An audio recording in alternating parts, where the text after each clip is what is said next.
No one in the West. Nah, I'm fine in the West. This was wild to me. There you go.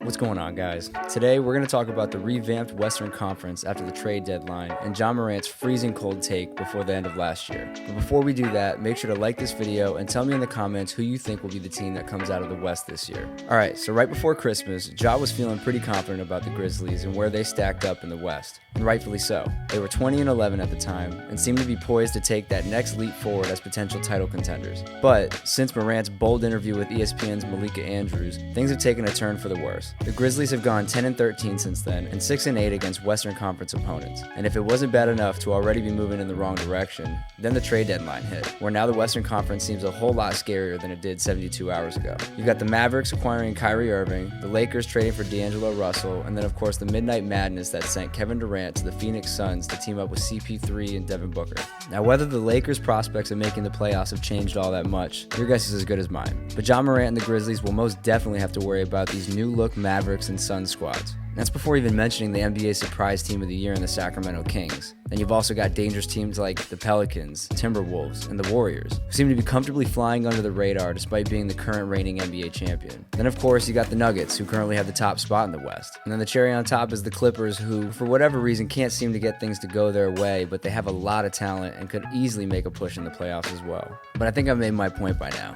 This Western Conference, while maybe not loaded at the time of the interview, was certainly very competitive, and it just got even more competitive with all these new additions. Though I definitely didn't agree with what he said, in a lot of ways I respected his borderline disrespectful confidence that he showed in that interview. It served as an on-the-record form of shit-talking that he now has to back up or fail trying. Not a lot of guys seem to be willing to do that in the league today, and while it's certainly a risky move, at the very least it'll be entertaining to watch him try and back those words up in one of the most talent-loaded conferences we've seen in a really, really long time. And if he does, we could be looking at the next superstar of this league. But what do you guys think?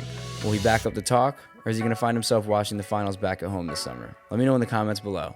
And as always, don't forget to like, subscribe, and hit the notification bell so you never miss a video.